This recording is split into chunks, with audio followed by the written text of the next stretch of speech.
Comune di Nes si arricchisce di un nuovo distaccamento della Protezione Civile. Sì, abbiamo voluto insieme con l'amico Ferrini qua di Radio Club Levante dare la disponibilità di questi due locali qui presenti nella sede del Comune, che si sono liberati da poco, proprio alla Protezione Civile, perché abbiamo notato che durante le allerte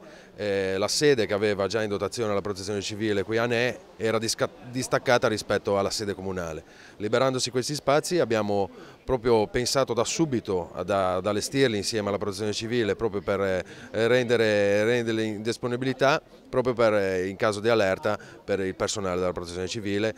in una sede consona, in una sede riscaldata, in una sede comunque bella, che penso che farà anche un po' di centro di aggregazione anche sociale per la cittadinanza di Ne, e dà un punto di riferimento diretto, perché abbiamo notato che in questi anni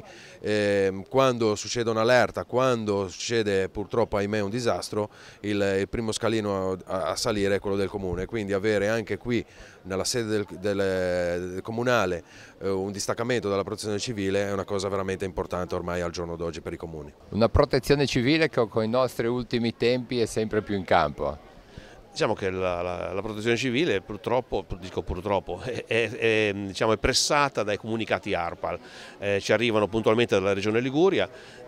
quando ci sono le allerte arancio e rosse siamo chiamati in causa. Su Ne abbiamo un discorso che parte da lontano, parte dal 1997, quando facemmo su questo territorio una prima esercitazione importante, la Graviglia 97, e fu allora che stipulammo una convenzione col Comune. E ad oggi sono passati 21 anni e siamo arrivati a questa felice, diciamo, giornata dove inauguriamo appunto un paio di locali nell'ambito comunale, che è il valore aggiunto, perché avevamo una bella sede a Pian di Fieno, ma era decentrata, quindi scomoda e poco utilizzabile. Questa sarà più piccola, ma sicuramente, come diceva anche il sindaco poc'anzi, un centro di aggregazione per la cittadinanza.